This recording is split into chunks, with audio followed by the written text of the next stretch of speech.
시간에 함께 보실 하나님 말씀은 신약성경 고린도전서 12장, 신약성경 고린도전서 12장 7절에서 11절까지 7절부터 한 목소리로 같이 읽겠습니다. 각 사람에게 성령을 나타내심은 유익하게 하려 하심이라.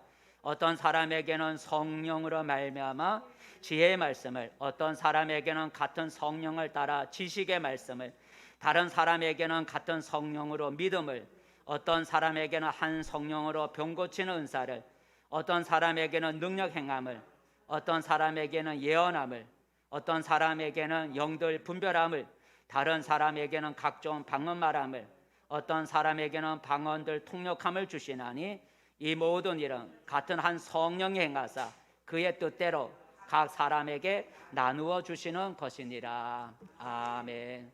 할렐루야. 복된 자리에 잘 오셨습니다. 우리 옆 사람 함께 인사 나눠봅시다. 반갑습니다. 잘 오셨습니다. 반갑습니다. 우리 박철영 집사님 손 다치신데도 이렇게 임시 나오셔서 예배 참석해 주셔서 감사하고요. 오늘도 이곳에 함께 하신 하나님이 우리를 지켜주시고 우리의 마음을 어루만져 주시는 은혜가 있기를 축복합니다. 오늘 설교 제목은 은사를 사모하라입니다. 따라해 봅시다. 은사를 사모하라. 은사를 사모하라. 은사란 무엇인가? 은사란 믿는 자의 육체 속에, 우리 믿는 자의 육체 속에 내주하시는 성령께서 나누어 주시는 영적 선물이고 그리고 능력이다라고 하는, 한번 같이 읽어볼까요? 시작. 은사는 믿는 자의 심령에 내주하시는 성령께서 거저 주시는 영적 선물이요 능력입니다라고 하는, 선물이라는 거죠. 그러니까 은사는 돈 주고 못 산다는 거죠. 성경에 보니까 돈 주고 은사를 살려다가 책망을 받은 사람도 있어요.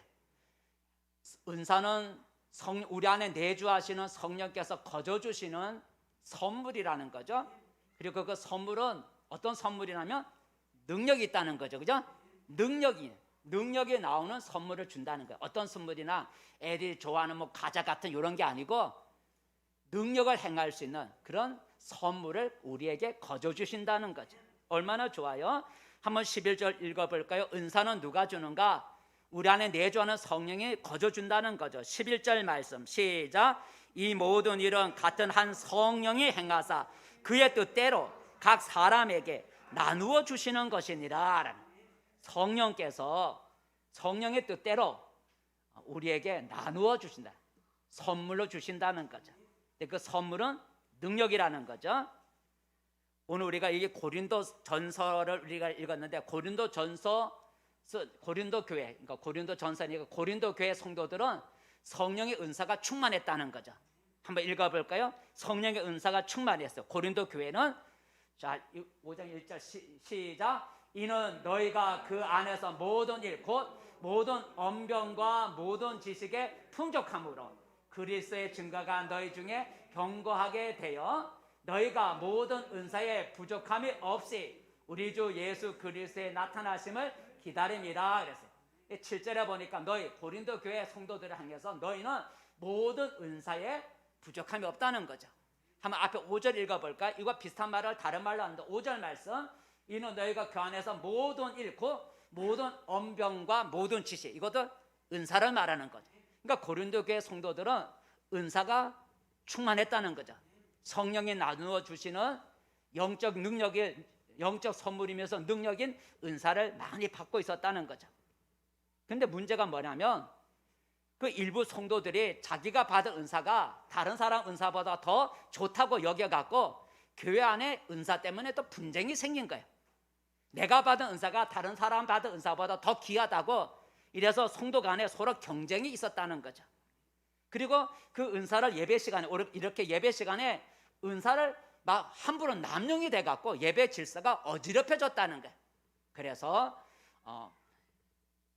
오늘 바울이 성령의 은사가 어떤 것이 있는지를 알려주고, 그리고 고린도전서 14장에 가면 교회 안에 예배를 드릴 때 그 은사를 어떻게 활용해야 되는지를 이제 가르쳐 주고 있다는 거죠. 그래서 이 시간에는 오늘 바울이 성령의 은사가 어떤 것이 있는지, 성령의 은사에 대해서 우리가 함께 생각해 보면서 우리가 은혜를 나누고자 합니다. 성령이 우리에게 주시는 은사는 여러 가지가 있어요. 에베소서에도 나오고 로마서에도 나오고 오늘 읽은 고린도전서에도 은사에 관해서 말씀이 나와요. 그런데 오늘 우리가 읽은 성경 본문만 가지고 우리가 은사를 한번 생각해 보려고 해요.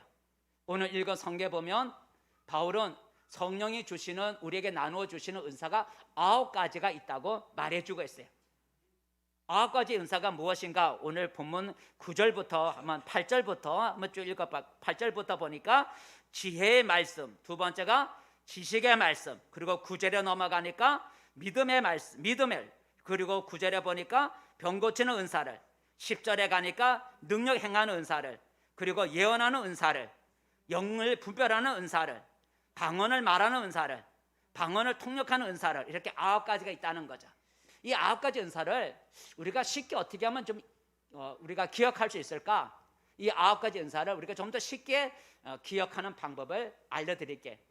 우리 몸의 지체를 가지고 우리가 연관을 시켜서, 우리 몸의 지체를 가지고 연관을 시키면 이 9가지 은사를 순서는 아니지만 우리가 기억하기 쉬워요. 하나는 머리와 관련된 은사, 그리고 입하고 관련된 은사, 그리고 손하고 관련된 은사로 우리가 나누면 우리가 쉽게 기억할 수가 있어요. 자, 한번 보니까요. 오늘 읽은 우리 9가지 은사를 3가지 묶어서, 머리, 하나님 말씀, 머리와 연관된 은사가 뭐가 있는지 한번 읽어봅시다. 시작. 지혜의 은사, 지식의 은사, 영분별의 은사. 그 다음 입과 말과 연관된 은사가 뭐가 있는지 읽어봅시다. 시작. 방언의 은사, 통역의 은사, 예언의 은사가 있어요. 그 다음 우리 손하고 연관된 은사, 어떤 은사가 있는지 읽어봅시다. 시작. 믿음의 은사, 능력 행함의 은사, 그 다음에 병 고치는 은사. 이렇게 하면 우리가 좀 기억하기 쉽겠죠, 그죠? 머리, 말씀과 관련된 은사, 지혜, 지식, 영 분별하는 거. 그 다음에 입하고 관련된 은사, 말하는 거니까 방언의 은사, 통역의 은사, 그 다음에 예언의 은사. 그리고 우리 손, 봉사하고 나타나는 표적, 손하고 연관된 은사는 뭐가 있어요? 믿음의 은사, 능력 행함의 은사, 병 고치는 은사. 이렇게 하면 우리가 좀 기억하기 쉬울 거예요, 그죠? 이렇게 우리 몸의 지체를 가지고 연관을 시키면 9가지 은사를 쉽게 생각할 수가 있어요. 자, 그래서 9가지 은사를 좀 깊이 말해야지. 오늘은 간략하게 오늘 교육하는 식으로, 자, 9가지 은사를 간단하게 우리가 한번 생각해 보려고 해요. 첫 번째 머리와 관련된 은사 3가지가 있어요. 하나가 뭐라고요? 지혜의 은사, 지식의 은사, 영분별의 은사죠. 먼저 지혜의 은사. 지혜의 은사가 뭘까? 지혜의 은사는 어떤 깨달은 사실을 적용하는 거예요. 우리의 삶에 어떤 상황에 맞도록 이렇게 잘 적용하는 능력을 우리가 지혜라 그래요. 지혜. 자, 그 사람 참 지혜가 있다. 지혜는 배우는 거하고 상관없어요. 배움이 없어도 지혜가 있는 거야. 어떤 상황에 부딪혔을 때 그 상황을 잘 해결할 수 있는, 그 상황을 어떤 효과적으로 잘 적용하든지 또는 어떤 그 상황을 문제를 잘 해결할 수 있는 능력을 우리가 지혜라 그래요. 한번 읽어볼까요? 시작. 깨달은 지식을 상황에 맞도록 효과적으로 활용하거나 해결책을 제시하는 능력, 이게 지혜라는 거예요. 지식하고 약간 다르요. 적용하는 거예요. 어떤 상황에 맞게 잘 활용하다든지 어떤 문제에 대해서 해결책을 제시할 수 있는 그런 걸 우리가 지혜의 은사라 그래요. 이 지혜의 은사를 사용한 성경에 많이 나오죠. 제자들의 법정에 섰을 때 아주 말을 지혜롭게 싹 해갖고 그 어려움을 지나가게 되고, 예수님도 사람들로부터 곤란한 그런 일을 당했을 때 예수님이 지혜의 은사를 사용해서 그 곤란한 문제를 해결해 나갔어요. 한번 예수님의 지혜의 은사를 사용하셨는데, 어떻게 지혜의 은사를, 예수님이 지혜, 상황에 맞게 잘 적용하고 해결책을 제시하는 게 지혜의 은사라고 했는데, 예수님이 지혜의 은사를 어떻게 사용하셨는가 한번 우리가 그 예를 보겠습니다. 어느 날 사람들이 가늠하다가 현장에서 붙잡힌 여자를 끌고 예수님 앞에 와서 이렇게 질문합니다. 선생님, 우리 법에, 우리 성경, 우리의 율법에 의하면 이렇게 가늠하다 붙잡힌 사람은 돌로 쳐 죽이라고 그랬는데 선생님은 어떻게 하면 되겠습니까? 해결책이 뭡니까? 하고 물었어요. 그러니까 하나님의 법에 의하면 간음하다 붙잡힌 사람을 돌려쳐 죽이라 그랬는데 선생님은 어떻게 말씀하겠습니까? 근데 그 사람들 앞에서 그래 법대로 돌려쳐 죽여 그러면 예수님이 사랑합시다 했는데 그 말이 뭐가 되겠어요, 그죠? 근데 그렇게 죽이지 말고 그냥 용서해줘 그러면 또 하나님의 법을 어기는 거예요. 그러니까 이렇게도 말 못하고 저렇게도 말 못해. 빠져나갈 길이 없는 거예요. 사람들이 이렇게 이제 예수님을 골탕 먹이려고 그렇게 물은 거예요. 이 사람을 돌로 치라고 우리 법은 말하는데 선생님은 무엇이라고 말씀하시겠습니까? 하고 물었어요. 그랬더니 예수님이 잠시 후에 대답하기를 이렇게 대답을 하죠. 너희 중에 죄가 없는 사람이 먼저 돌을 들어 치라 그랬어요. 돌로 치래. 법을 지키되 죄가 없다고 하는 사람이 먼저 돌을 들어 치라 그랬어요. 그랬더니 사람들 마음에 양심이 죄가 자기 죄를 잘 깨닫고 양심의 가책을 받아갖고 돌을 드는 사람이 한 사람도 없고 다 떠나갔다는 거죠. 이게 지혜라는 거죠. 돌로 치되 죄가 없다고 생각하는 사람이 먼저 돌을 들어 치라 그랬어요. 돌로 치라는 거예요. 근데 죄가 없다고 하는 사람이 먼저 치라 그랬어요. 그러니까 다 자기 자신을 보니까 양심의 가책을 받아갖고 자기 죄를 발견해서 아무도 돌을 안 들었다는 거예요. 이것이 바로 예수님께서 지혜의 은사를 사용하셔서 그 문제를 잘 풀어나가고 해결해 나가는 걸 볼 수가 있어요. 여러분에게도 성령께서 지혜의 은사를 주시는 은혜가 있기를 축복합니다. 두 번째, 이 머리하고 관련된 은사가 지식의 은사라 그랬어요. 지식의 은사는 깨달은 하나님의 말씀을 다른 사람들에게 잘 가르치거나 잘 전달하는 하나님의 말씀, 깨달은 하나님의 말씀을 잘 가르치고 전달하는 능력이 지식의 은사인데 한번 읽어봅시다. 시작. 깨달은 하나님의 말씀을 다른 사람에게 잘 가르치거나 잘 전달하는 능력이 지식의 은사래. 지식의 은사. 그러니까 알고 있는 걸 다른 사람에게 잘 가르치고 잘 전달해 주는 그런 능력을 성령께서 주시는 지식의 은사라래요. 이런 지식의 은사를 받은 사람은 하나님의 말씀을 잘 깨닫는 능력이 있어요. 그리고 성경에 대한 지식도 풍성하고 또 다른 사람을 잘 가르치죠. 이런 지식의 은사를 받은 사람은 이 지식의 은사를 사용한 사람은 어떤 사람이 있을까? 성경에 보니까 스데반 집사님이 지식의 은사를 사용한 걸 볼 수가 있어요. 어느 날 스데반 집사님이 사람들에게 붙잡혀서 법정 앞에 공회라고 하는 그들의 법정 앞에 서게 되었어요.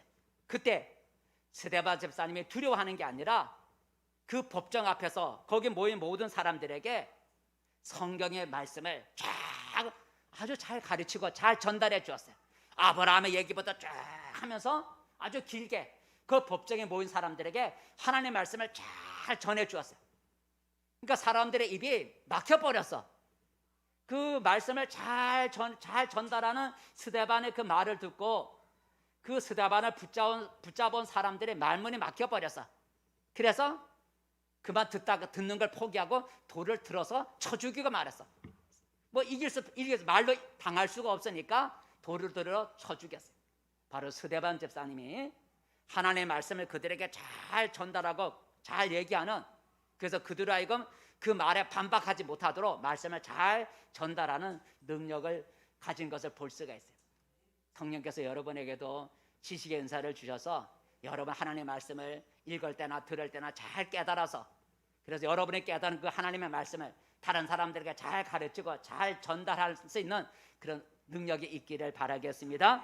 세 번째로 말씀과 연관된 은사가 영분별이죠. 영을 분별하는 영분별의 은사인데, 영분별의 은사는 사람들의 가르침이나 사람이 전하는 어떤 메시지를 분간하는 것, 그 사람이 전하는 메시지, 그 사람이 가르치는 것이 하나님께로부터 왔는지 사람으로부터 왔는지 마귀로부터 왔는지 분별하는 능력을 우리가 영분별의 은사라 그래요. 한번 읽어볼까요? 시작. 사람의 가르침이나 메시지가 하나님의 것인지 마귀의 것인지를 분별할 수 있고 심중의 은밀한 것도 알 수 있는 능력이다 라고 하는, 사람의 마음을 우리가 왜 안다는 얘기 있잖아요, 그죠? 그 사람 은사 받았는데 사람 속에 있는 것까지 다 알아내. 이게 영분별에 들어가 있는 하나에 포함되어 있다는 거죠. 근데 주는 뭐냐면 영분별의 은사는 어떤 사람이 가르치는 내용이 하나님께로부터 왔는지 아니면 마귀로부터 왔는지 어떤 사람이 하나님께로부터 뭘 받았다고 하는데 하나님께로부터 받았다고 전해주는 그 메시지가 정말 하나님께로부터 왔는지 자기 생각인지 마귀가 주고 귀신이 주는 것인지 들어보면 안다는 거죠. 분별하는 능력이 바로 영분별의 은사다라고 하는 거죠. 이런 영분별의 은사는 오늘 교회에 필요하고 성도들에게 필요해요. 왜냐하면 오늘 우리 주변에는 이단들이 많고 잘못된 가르침을 전하는 사람이 너무너무 많기 때문에 이런 분별하는 은사가 필요한 거예요. 뭐 우리가 여러 가지 은사도 필요하지만 영분별의 은사가 필요해요. 왜냐하면 우리 주변에 잘못된 가르침을 전하는 사람 너무 많고 인터넷이나 이런 데 가면 유튜브 가면 잘못된 것을 전하는 사람들이 아주 그냥 너무 많다는 거예요. 그러니까 우리가 분별력이 없으면 그들이 가르치는 말에 그냥 혹할 수가 있어요. 잘못된 가르침에 빠질 수가 있어요. 그래서 오늘 우리가 이때 필요한 은사는 영분별의 은사가 필요해요. 그래서 사람이 전하는 가르침을 잘 들을 때, 뭘 받았다는 사람이 전해줄 때 잘 들어보면 아, 이거는 잘못된 것이다. 이거는 하나님께로부터 온 것이 아니고 이거는 자기 생각이다. 자기 주장이다. 마귀의 잘못된 가르침이다. 분별할 수가 있다는 거죠. 이 영분별의 은사를 한 사람이 어떤 사람이 있는가? 예레미야가 있어요. 예레미야. 많은 사람이 있지만 이 영분별, 잘못된 영을 분별하는, 그 가르침이 잘못됐다는 것을 분별하는 영분별의 은사를 사용한 사람이 있는데 바로 예레미야가 영분별의 은사를 사용했어요. 유다 왕 시드기야 왕 때 하나냐라고 하는 선지자가 있었어요. 근데 그 선지자가 사람들에게 말하기를 2년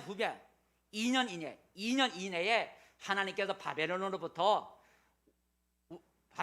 우리를 다 구원해 주실 것이다. 바벨론의 왕 느부갓네살 왕의 멍에를 꺾어버릴 것이다. 그리고 빼앗겼던 거 다 다시 돌아오게 만들어 줄 것이다. 2년 안에, 그러니까 2년 안에 하나님께서 바벨론을 멸망시킬 거다. 이렇게 예언을 했어요. 그렇게 백성들에게 가르쳤어. 2년만 견디면 하나님이 나에게 말씀하시기를 2년 안에 저 바벨론 왕을 하나님 멍에를 꺾어서 그게 거기에 빼앗겼던 모든 거 다 돌아오게 만들어 준다 그랬다. 그렇게 말을 했어요. 그랬더니 그 말을 들은 예레미야라는 선지자가 말을 하니까 하나님이 너한테 그런 말도 안 주었는데 너 거짓말로 백성을 속인다. 그러면서 너 금년에 죽어 임마. 그랬더니 그 하나냐가 금년에 죽고 말았어. 그러니까 이 예레미야가 거짓 선지자, 이 하나냐라고 하는 사람이 전하는 말을 듣고 이 사람은 이거 가짜 말한다, 거짓말을 하고 있고 하나님께로부터 온 영이 아니라 악한 영의 말을 하는구나 하는 걸 분별했다는 거죠. 한번 읽어볼까요? 성경 말씀 시작. 여호와께서 너를 보내지 아니하셨거늘 내가 이 백성에게 거짓 것을 믿게 하는도다. 내가 금년에 죽으리라 하셨느냐 하더니 선지지 하나냐가 그의 7째 달에 죽었다라니까. 그러니까 하나냐라는 선지자가 백성들에게 2년면 우리 모든 거 회복돼, 2년만 견뎌 하고 하나님께로부터 받았다고 말을 전했어. 이게 백성들이 그 말을 믿은 거야. 2년만 있으면 우리가 해방된다. 그런데 그 말을 들은 예레미야가 그 말을 들어보니 거짓말이야. 그래서 말을 한 거야. 하나님이 너를 보내지도 않았는데 너 거짓말로 백성들을 속이는구나. 너 거짓말했으니 너 금년에 죽어 임마. 그랬더니 금년 7월 달에 죽었다는 거야. 그래서 예레미야가 이 영분별의 은사를 했다는 거죠. 말을 듣고 너 아니야 거짓말이야 하고 영분별의 은사를 이렇게 사용했어요. 여러분에게도 이런 영분별의 은사가 임하기를 축복합니다. 그 다음에 우리의 성과 관련된 은사, 성과 관련된 은사가 어떤 게 있어요? 손이니까 능력이죠. 봉사니까 믿음의 은사가 있어요. 믿음의 은사란 뭐냐면 하나님의 말씀을 온전히 신뢰하고 그리고 확신을 가지고 실천하는 게. 한번 읽어볼까요? 시작. 하나님의 말씀을 온전히 신뢰하고 큰 확신을 갖고 실천하는 능력이에요. 그게 그러니까 믿음의 은사라고 하는 것은 다른 사람은 못 믿어. 근데 이 사람은 하나님의 약속을 믿어. 하나님의 능력을 믿어. 그래서 그 하나님의 약속과 하나님의 말씀을 믿고 그래서 확신을 가지고 하나님이 할 수 있어요. 하나님이 약속했어요. 하나님은 다 해요. 이런 확신을 가지고 막 활동하는 거야. 움직이는 거야. 다른 사람이 볼 때는 그거 안 되는데, 다른 사람들은 겁이 나서 못 하는데 이 사람, 믿음의 은사를 가진 사람은 확신이 있어. 하나님의 능력을 믿고 하나님의 약속을 믿어. 그래서 확신을 가지고 어떤 움직임, 실천하는 이런 게 바로 믿음의 은사다라고 하는 거예요. 이런 믿음의 은사를 가진 사람은 하나님은 불가능한 일도 할 수 있다고 하는 것을 굳게 믿어요. 그리고 하나님의 자기가 약속한 것을 지킬 것을 또한 믿어요. 그리고 적극적인 믿음으로 무엇이든 할 수 있다고 믿는 거예요. 이게 이런 믿음을 가진 사람이 믿음의 은사를 가진 사람이에요. 하나님의 약속을 확실하게 믿는 사람, 하나님의 능력을 확실하게 믿는 사람, 하나님의 믿음을 가지고 무엇이든 할 수 있다고 믿는 이런 사람, 이런 마음이 있는 사람이 믿음의 은사를 가진 사람이에요. 믿음의 은사를 사용한 사람은 어떤 사람이 있을까? 믿음의 은사를 행한 사람이 있는데 바울이라는 사람, 사도 바울이 믿음의 은사를, 하나님의 약속을 믿고 남들이 믿지 못할 때 믿음을 선포하는 사람, 남들이 믿지 못하는 환경 속에 믿음을 가지고 확신을 가지고 선포하는, 이게 믿음의 은사인데 바울이 그래 했다는 거죠. 어느 날 바울이 로마 황제에게 재판을 받기 위해서 배를 타고 가고 있었어요. 근데 배를 타고 가다 얼마 못 가서 큰 풍랑을 만나갖고 배가 이태하게 되었어요. 며칠 동안 계속 풍랑으로 인해서 며칠 동안 먹지도 못하고, 그러니까 사람들이 다 절망에 빠졌어. 그 배에 탄 사람들이 다 이제는 죽었다. 이제는 며칠 동안 풍랑으로 인해서 흑암이 가득하고 먹지도 못하고 이렇게 여러 날이 지나가니까 사람들이 다 절망에 빠져갖고 이젠 죽었다 하고 사람들이 절망에 빠져 있을 때 사도 바울이 이렇게 말을 했어요. 내게 속한 하나님의 천사가 내게 밤에 나타나서 말씀하시기를 두려워하지 말라. 이 배에 있는 모든 사람은 너한테 주었다. 안전할 거다. 이렇게 말을 했으니 나는 하나님이 약속한 것을 그대로 이룰 줄로 믿는다. 지금은 풍랑이 일어나서 우리가 곧 죽을 것 같지만 하나님의 천사가 밤에 나타나서 말하기를 안심하라. 이 배에 있는 모든 사람 너한테 붙어줬고 너 로마로 갈 것이다. 하나님이 나한테 그렇게 말씀하셨어. 천사가. 나는 하나님이 그렇게 할 수 있다고 믿어. 그러니 나는 믿는다. 그러므로 두려워하지 말라. 안심하라. 이렇게 사람들에게 권면을 하는 거예요. 그렇게 해서 얼마나 지나갔나 14일, 열 나흘 동안 먹지도 못하고 풍랑을 만나 고생하는데 열 나흘 되었을 때 바울이 음식을 먹으면서 거기 배에 탄 사람들에게 이제 음식을 먹어라. 이제 우리가 살 날이 왔다. 그러면서 먼저 음식을 먹고 그걸 보고 다른 사람들이 안심하고 음식을 먹었고, 그리고 그 사도 바울의 확신대로 풍랑은 잔잔해지고 배는 파손되었지만 사람들은 한 사람도 죽지 않고 살아나게 됐다는 거죠. 바울이 믿은 대로 됐다는 거죠. 한번 읽어볼까요? 성경 읽어보면 더 나을 것 같아요. 시작. 내가 속한 바 곧 내가 섬기는 하나님의 사자가 어젯밤에 내 곁에 서서 말하되 바울아 두려워하지 말라. 내가 가이사 앞에 서야 하겠고 또 하나님께서 너와 함께 항해하는 자를 다 내게 주셨다 하였으니 그러므로 여러분이여 안심하라. 나는 내게 말씀하신 그대로 되리라고 하나님을 믿노라. 그죠? 지금 환경 속에서는 믿을 수가 없어요. 살아난다는 건 믿을 수가 없어. 근데 바울이 말하기를 하나님의 천사가 나에게 와서 두려워하지 말라 그랬다. 내가 로마에 갈 수 있다고 말씀해 주셨다. 나는 하나님의 약속을 믿는다. 하나님의 능력을 믿는다 하고 선포했어요. 그래서 그 믿음대로 됐다는 거예요. 바로 바울은 믿음의 은사를 사용했어요. 다른 사람은 믿지 못한 환경 속에 믿음을 가지고 선포한 거예요. 여러분에게도 이러한 믿음의 은사가 임하기를 축복합니다. 그 다음에 성령과 관련된 은사 가운데 또 하나가 병 고치는 은사가 있죠. 병 고치는 은사가 있어요.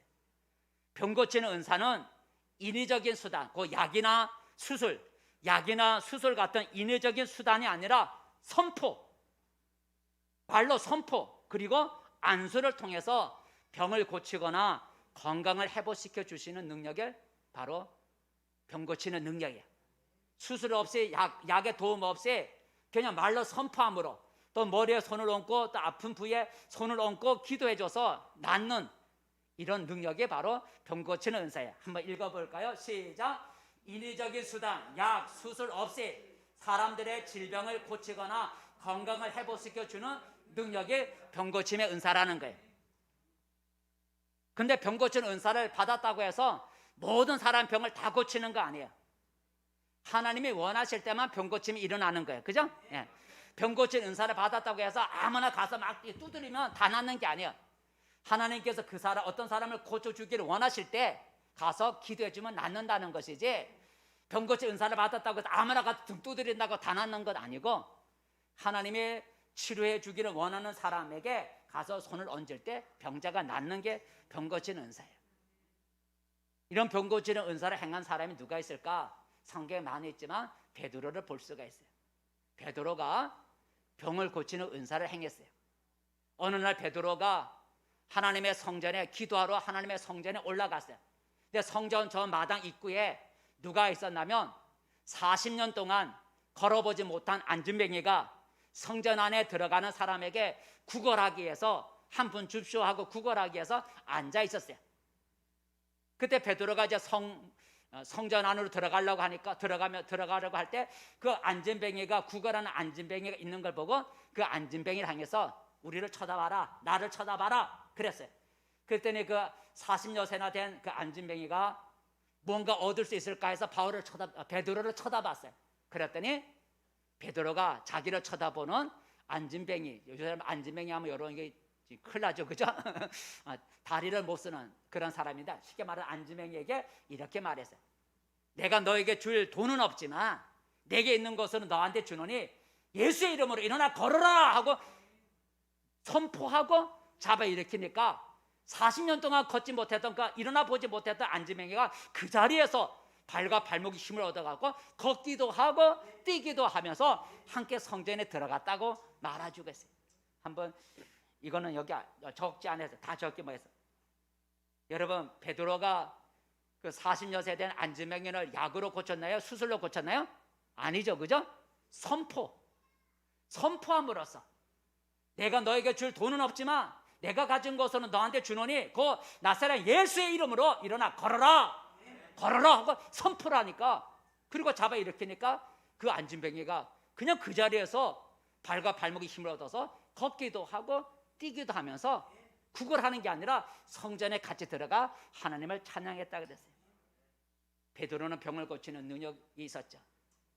여러분에게도 이런 병 고치는 하나님의 은사가 여러분에게 주어지는 축복이 있기를 바라겠습니다. 그 다음에 성과 연관된 또 다른 한 가지 은사가 있는데 능력의 은사죠, 그죠? 능력의 은사야. 능력의 은사는 이적의 은사, 권능의 은사라 그러는데, 자연 법칙을 초월해서, 자연 법칙, 쉽게 말하면 우리 과학과 이성을 초월하는 자연 법칙을 초월해서 곧 이성과 과학으로 설명하기 어려운 것들을, 어려운 어떤 현상을 일으키는 것을 우리가 능력의 은사라 그래. 능력 행함이죠. 능력 은사라 그래. 한번 읽어볼까요? 시작. 자연 법칙을 초월하여 이성과 과학으로 설명하기 어려운 현상을 일으키는 능력이라는 거예요. 예. 그러니까 자연 질서, 자연 법칙을 초월해서 우리 머리로나 과학으로 증명할 수 없는 그런 어떤 기이한 현상을 일으키는 것을 우리가 능력의 은사라 그리고 그다음에 권능의 은사라 그래요. 귀신을 쫓아내는 것도 이 능력의 은사에 포함돼요. 귀신을 쫓아내는 것, 병을 고치는 것보다는 권능, 이 능력의 은사에 포함돼요. 병 고치나 귀신을 쫓아내는 것, 이 능력의 은사, 자연 법칙을 초월해서 어떤 현상을 일으키는 이런 능력의 은사를 행한 사람은 어떤 사람이 있을까? 그 성경에 많이 나와요. 근데 그 가운데 어떤 사람을 한 사람 읽어볼 수 있나? 한 사람 볼 수 있냐면 엘리사라고 하는, 하나님의 종 엘리사라고 하는 사람이 이 능력의 은사를 사용했어요. 어느 날 이 엘리사 선지자가 자기 제자들과 함께 산가에 산에 나무하러 갔어요. 그러니까 요단 강가에 나무하러 갔어요. 근데 요단 강가에 가서 엘리사가 제자들을 데리고 요단 강가에 가서 나무를 찍어서, 도끼를 가지고 나무를 찍어서 이제 가져오려고 나무를 갔다는 거죠. 근데 그 제자 중에 하나가 이 도끼질 하다가 도끼가 날아가갖고 손에서 빠져갖고 강물에 빠져버렸어. 강에 빠졌어. 그랬더니 이 제자가 말하기를, 저 도끼는 빌려 온 건데 저래 물에 빠졌으니 어떻게 하나? 탄식을 하는 거야. 그래서 그걸 보고 엘리사가 어디냐 하면서 그 이치를 알고 거기다가 나무까지 나뭇가지를 베갖고 그 강에다 나뭇가지를 휙 던지니까 어떻게 됐겠어요? 새도끼가 떠올랐다는 거예요. 그리고 동화 얘기와 같이 그런 동화 얘기도 있잖아요. 그죠? 금도끼가 네 거냐, 은도끼가 네 거냐 그런 동화와 같이 나뭇가지를 던졌는데 새도끼가 올라온 거예요. 여러분, 자연 법칙으로는 새도끼가 물 위에서 올라올 수 있어요? 못 올라요? 올라올 수 없어요. 그죠? 새도끼는 가라앉게 돼 있는 게 이게 자연 법칙이에요. 이성과 과학으로는 새도끼가 물에서 올라올 수가 없어요. 그냥 나뭇가지를 베갖고 그 강에다 던졌다니까 새도끼가 또 오르는 거야. 그래서 그 제자가 가갖고 새도끼를 집어 올렸다고 성경에 나와 있어요. 여러분, 자연 법칙으로 나뭇가지 던진다고 새도끼는 올라올 수 없지만 하나님의 능력으로 할 수 있어요. 바로 엘리사가 이런 능력의 은사를 행한 거예요. 새도끼가 떠오르게 하는, 자연 법칙을 초월하는 그런 일을 행했어요. 여러분에게도 이런 능력의 은사가 임하기를 축복합니다. 그다음에 마지막으로 우리 입과 입과 연관된 은사가 있는데 제일 먼저 나오는 게 방언의 은사예요. 방언의 은사는 내 안에 있는 내 영이, 내 혀 있잖아요. 여러분의 혀, 발성기관이라는데 여러분의 혀를 통해서 하나님께 하는 기도가 방언이에요. 이것은 내가 알아듣지 못하는 소리로 하나님과 대화하는 거예요. 한번 읽어볼까요? 시작. 방언의 은사는 내 영이 나의 혀를 통해 하나님께 하는 영의 기도로서 내가 알지 못하는 소리로 하나님과 교통하는 능력이다. 내 안에 있는 내 영이 기도하는 기도인데 뭘 통해서 기도하냐면 내 발성기관인 내 혀를 가지고 통해서 하나님과 대화하는 영의 기도라는 거예요. 방언은 영의 기도라. 내 영이 내 혀라고 하는 이 발성기관을 통해서 하나님 앞에 기도하는 기도예요. 그래서 방언의 말투는 대부분 랄랄랄랄랄라 로로로로로 그렇게 나올 수밖에 없어. 그죠? 왜냐면 혀를 통해서 말을 하는 거니까. 여러분 혓바닥으로 한번 돌려보세요. 아버지 믿습니다를 혓바닥으로 해보세요. 랄랄랄랄라 해보세요. 한번 아버지 믿습니다. 이게 우리의 말투예요. 아버지 믿습니다 하면을 혓바닥만 가지고 해볼래. 혓바닥 안으로 집어넣어. 시작. 그래서 방언의 대부분 말투가 랄랄랄랄라 로로로로 이렇게 나오는 거예요. 무슨 말인지 알겠죠? 그죠? 방언이 유창한 말이 될 수가 없는 거예요. 방언은 우리의 발성기관인 혀를 통해서 혀를 매개체로 해갖고 내 영이 기도하는 거예요. 그러니까 뭐 방언의 말투는 아주 단조로운 거야. 혓바닥을 다시 한번 돌려갖고 한번 하나님 믿습니다. 우리 한번 혓바닥을 가지고 한번 말해보자. 하나님을 믿습니다. 시작. 그러니까 랄랄랄랄랄랄랄랄 이렇게 나올 수밖에 없는 거야. 그래서 방언 들으면 랄랄랄랄랄랄랄 뭐 카카카카 왜 이렇게 나오냐면 우리 혓바닥을 가지고 하나님 영이 기도하기 때문에 아주 단조로운 거예요. 영은 내 영이 기도할 때 나의 언어를 가지고 하나님 아버지 믿습니다 이렇게 언어를 가지고 내 영이 기도하는 게 아니고 내 혀를 통해서 말을 하기 때문에 방언의 언어는 단조로운 거예요. 그죠? 내 성령이 내 말을 가지고 기도하는 게 아니에요. 하나님 아버지 믿습니다 그렇게 내 영이 내 이 말을 가지고 기도하는 게 아니고 내 혀를 통해서 말을 하는 거예요. 그러니까 방언의 말투는 대부분 랄랄랄랄랄랄랄 단조로울 수밖에 없어요. 그런데 이 방언의 은사를 사용한 사람이 성경에 많이 있는데 누굴 볼 수 있냐면 다락방의 성도들이죠. 다락방의 성도. 여러분 잘 알죠? 예수님이 부활하신 후에 120명 성도들이 다락방에 모여서 약속하신 성령을 받기 위해서 간절히 기도했는데 간절히 기도할 때 어느 날 성령이 입에서 그들의 혀를 주장해갖고 방언이 터졌어요. 물론 이 방언은 뭐 외국어라 하기도 하지만 한번 방언 받은 사건을 한번 읽어볼까요? 시작. 오순절 날이 이미 이름에 그들이 다 같이 한 곳에 모였더니 혼돈이 하늘로부터 급하고 강한 바람 같은 소리가 있어 그들이 앉은 온 집에 가득하며 마치 불의 혀처럼 갈라지는 것들이 그들에게 보여 각 사람 위에 하나씩 임하여 있더니 그들이 다 성령의 충만함을 받고 성령이 말하게 하심을 따라 다른 언어들로 말하기를 시작하니라 그랬어요. 랄랄랄랄랄랄랄랄랄라고 방언을 성령께서 말하게 하심을 따라서 각자가 랄랄랄랄라고 방언을 말했다는 거야. 근데 거기에 모인 사람들이 그걸 다 알아들었다는 거죠. 통역에 같이 듣는 사람에게는 통역이 돼 들러갖고 방언 말하는 사람 랄랄랄랄랄라고 하지만 듣는 사람은 통역의 하나님 성령께서 통역의 은사를 그 사람 듣는 사람에게 허락하셔서 자기들의 말로 알아듣게 했다라고 하는 거예요. 그래서 여러분에게도 이런 방언의 은사가 임하기를 바랍니다. 방언할 때 룰룰룰룰룰 한다고 해서 이상하게 생각하지 말고 성령께서 내 말이 아니라 내 언어가 아니라 내 혀를 통해서 성령이 말하는 것을 알고, 여러분 방언의 말투가 좀 단조롭다 하더라도 성령께서 하는 내 혀를 통해서 기도하는 것이다 라고 아시고 방언의 은사를 또 받을 수 있기를 바라겠습니다. 그 다음에 여러분 이 방언을 통역해 주는 통역의 은사가 있어요. 통역의 은사란 내가 랄랄랄랄라 하는 이 방언이 무슨 뜻인지 모르잖아요. 그 방언의 뜻을 알고 그걸 우리말로 이렇게 해석해 주는 것을, 해석해 주는 능력을 우리가 통역의 은사를, 내가 방언하는 것을 내가 알아듣지 못하잖아요. 무슨 뜻인지 모르잖아요. 근데 그 방언 통역을 받은 사람은 방언하는 사람의 말을 들으면 해석이 들려와. 해석이 자연스럽게 돼. 그래서 그 해석되어진 것을 알아듣는 말로, 일상적인 언어, 알아듣는 말로 전해주는 것을 우리가 통역의 은사라고 그래요. 한번 읽어볼까요? 시작. 통역의 은사는 방언이 무슨 뜻인지를 알아듣고 그 방언을 일상어로 해석하여 알려주는 능력이다는 거예요. 방언하는 사람은 방언이 뭔지, 자기가 무슨 기도하는지 모르잖아요. 영이 기도하니까. 근데 통역의 은사를 받으면 어떤 사람이 영어로 랄랄랄라 하는 단조로 음으로 랄랄랄라 하지만 통역의 은사를 받은 사람은 그 영의 기도하는 내용이 들려온다는 거죠. 아, 이 사람이 지금 무슨 기도하고 있구나. 다른 사람이 듣기에는 랄랄랄랄라 하고 들리지만 통역 은사를 받은 사람에게 랄랄라로 들리는 게 아니라 해석으로 들려온다는 거예요. 그 사람이 영의 기도하는 말투가 들려온다는 거예요. 그래서 그것을 그 기도하는 사람에게 아니면 거기 모여있는 공동체에게 일상어, 그들이 알아듣는 그 말로 전해주는 능력, 이것이 바로 통역의 은사다라고 하는 거예요.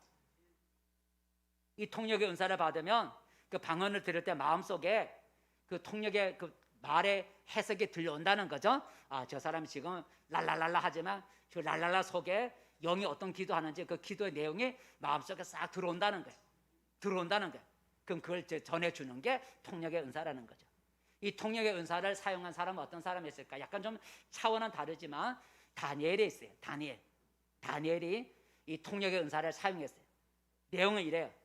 바벨론의 벨사살 왕이 어느 날 잔치를 벌려서 술을 먹고 막 그랬어요. 그런데 갑자기 손가락이 나타나서 하얀 벽에다가 손가락이 나타나서 글씨를 막 쓰는 거예요.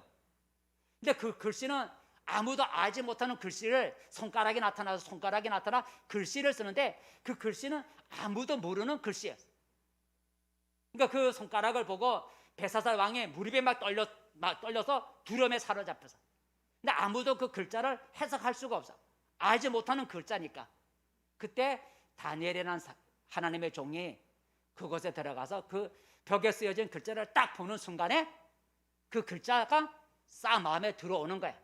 그래서 왕에게 이 글자의 뜻은 메네 데겔 우르바스, 이 글자의 뜻은 아무도 모르지만 이 글자의 뜻은 이런 뜻입니다. 그러면서 해석해 주는 거야. 이 글자의 뜻은 하나님의 임금을 달아보니까 가벼워서 이 나라를 다른 사람에게 넘겨주기로 했습니다. 그 뜻입니다. 그러니까 메네 데겔 우르바시, 이 글자의 뜻은 그것인데, 이 글자는 그것인데 그 말의 뜻은 임금을 하나님에 달아보니까 너무 가벼워서 이제는 임금의 나라를 뺏어서 다른 사람에게 준다는 그런 뜻입니다 하고 해석해 준 거예요. 이게 바로 우리 쉽게 말하면 우리가 옛날 영서라는 게 있죠, 그죠?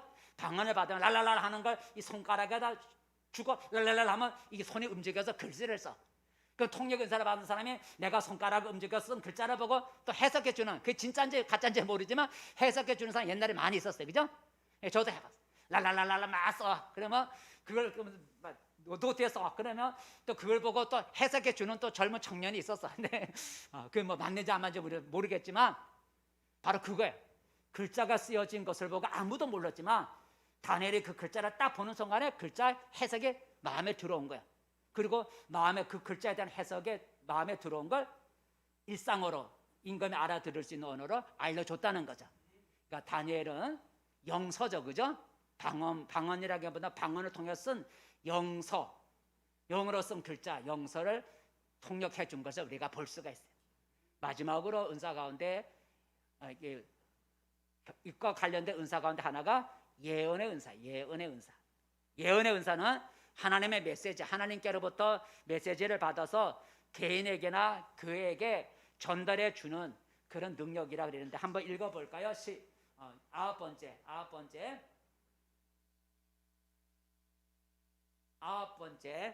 예언의 은사. 시작.